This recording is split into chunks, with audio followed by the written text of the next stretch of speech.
Hi, I'm Yael, and I want to welcome you to Nurturing Resilience.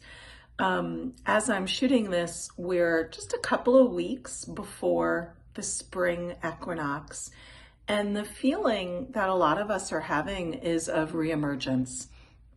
Reemergence out into the world from a long winter. But also there is a little bit of this sense of reemergence from COVID.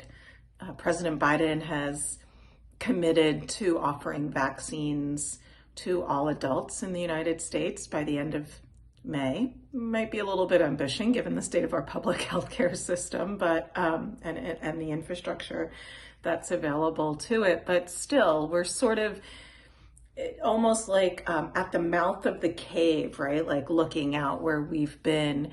And of course, in winter, many of us have had even more isolation because of the pandemic than normal. At least when the weather's nice, we're able to sit on our porches and safely distance from others or go into a park, whatnot.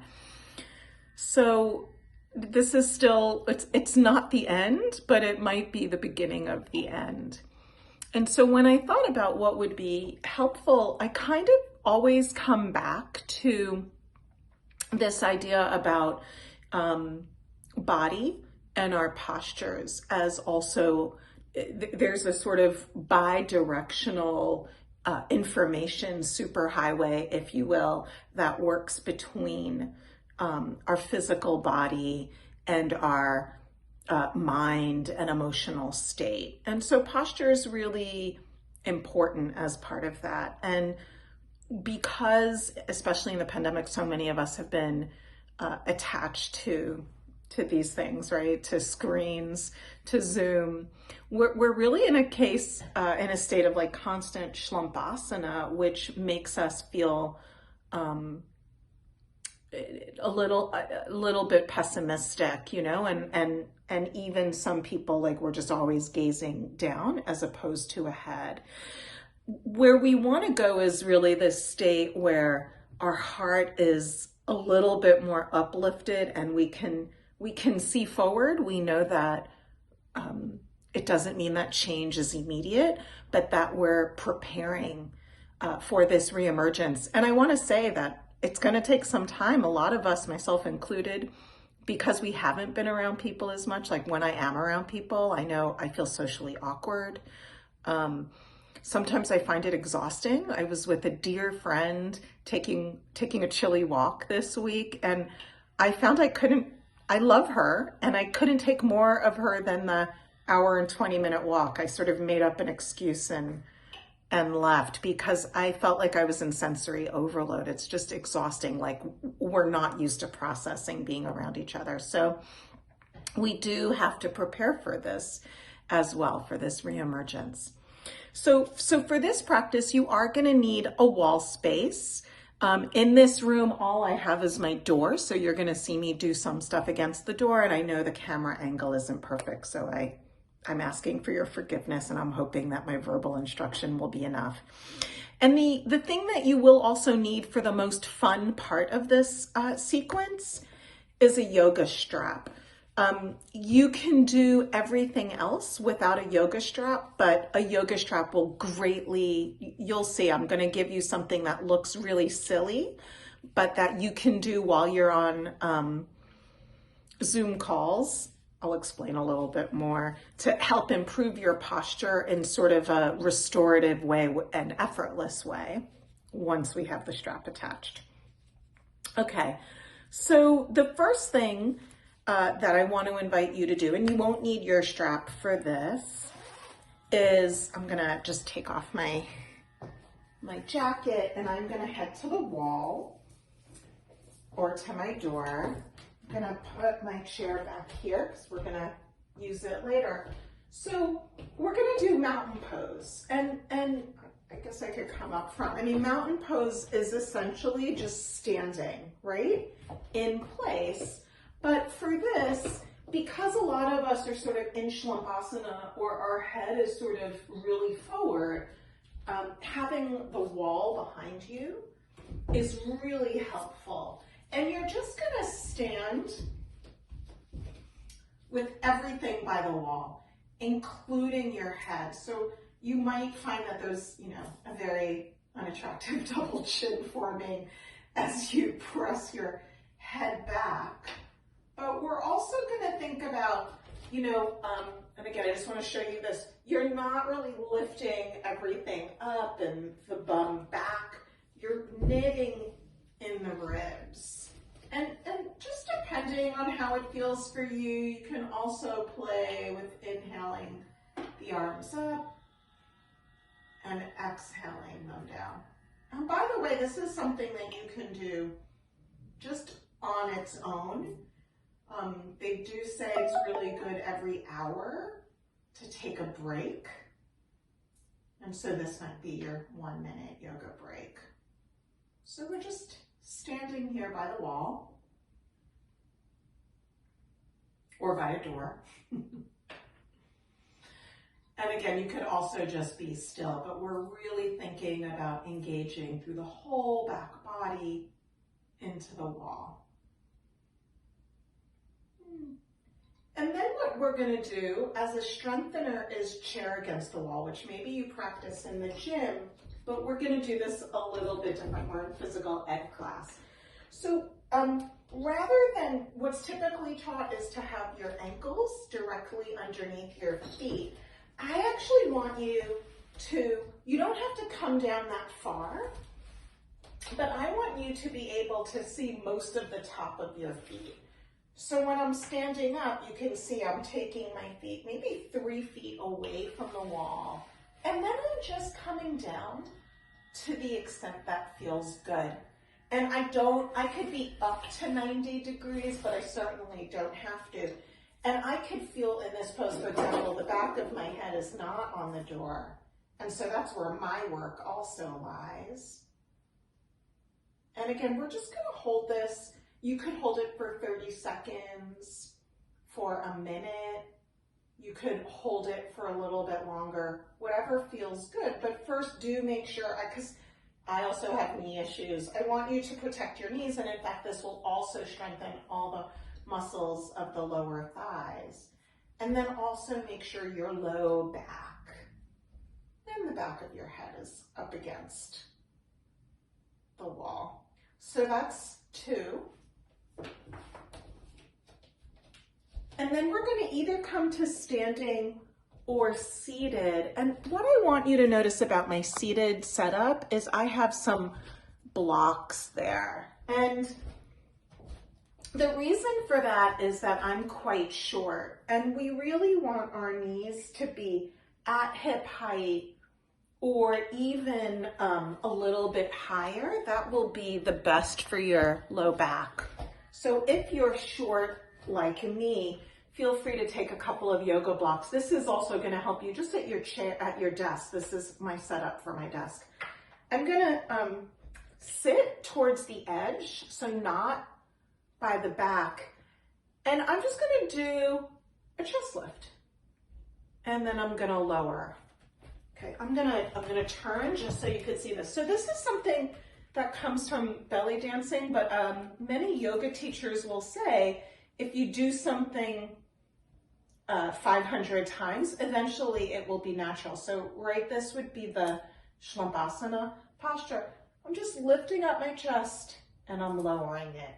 Lifting up my chest and then I'm lowering it. Lifting and lowering it. And so you might imagine that your sternum, your breastbone, has a rope. Lifting and lowering.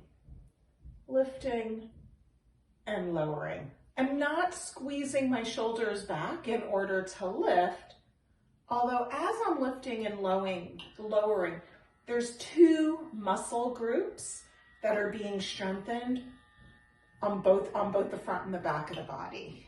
And in doing that, and by the way, it takes a lot of practice before you can do it, and it certainly takes a lot of practice before you can do it and talk. Took me months. The 2 muscle groups that I'm using are both the muscles of the upper belly, the solar plexus, But there is also a feeling of squeezing right at the back of the heart.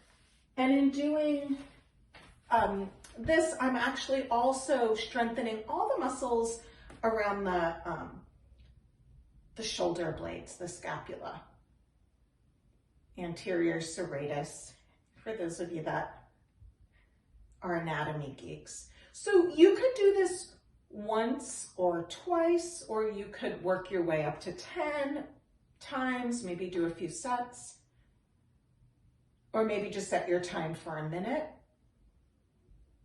and do this. And it's really in a somatic way saying, I'm available, my heart is lifted, I can radiate good energy, but I can also accept it. Okay, so chest lifts. Again, you don't have to do those sitting down. For some of us, that might feel better to do standing up. And so I just want to show you that. Again, I'll just do it from the side.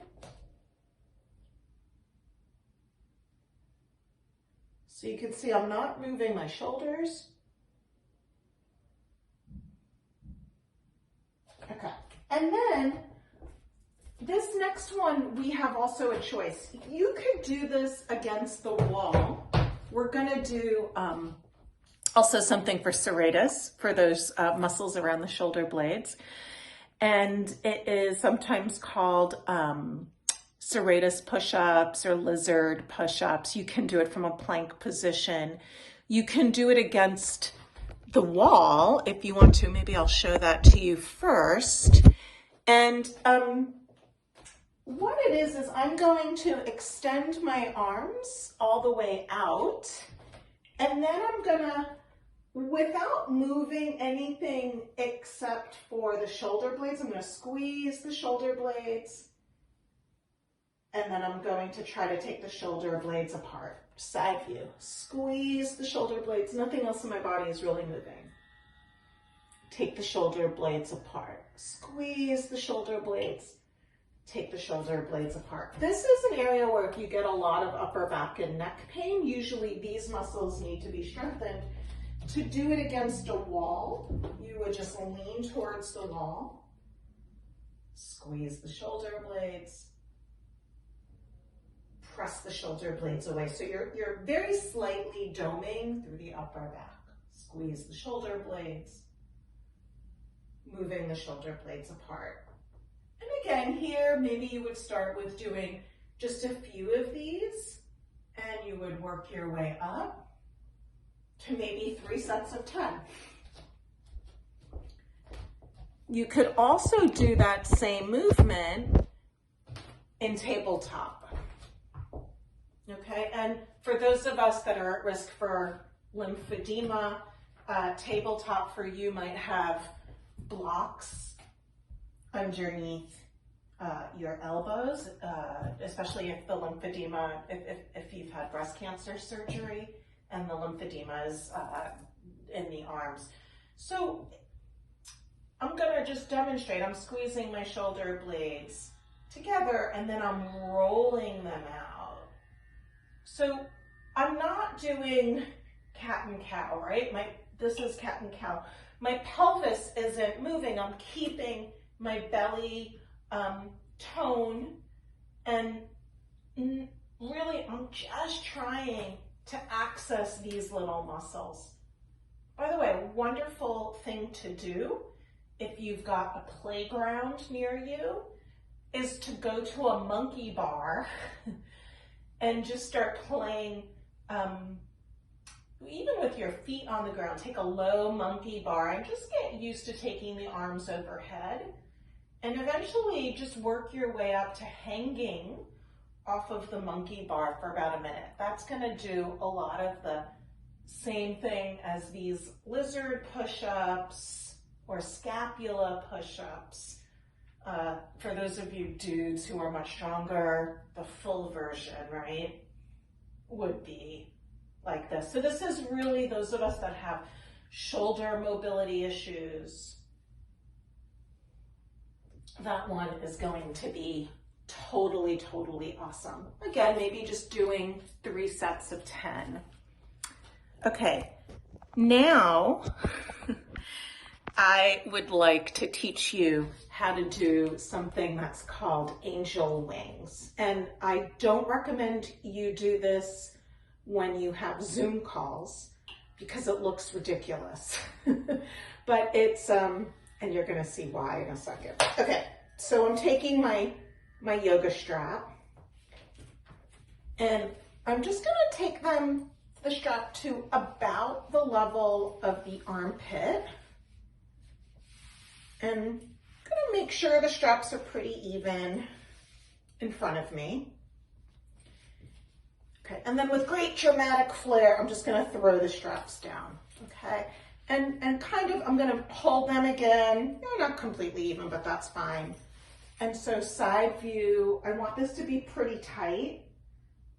So you can do this over a shirt or even over a bra. And then what I'm gonna do is I'm gonna switch the holdings so that the strap that's around the right shoulder is now in the left hand. The strap that was around the left shoulder is in the opposite hand.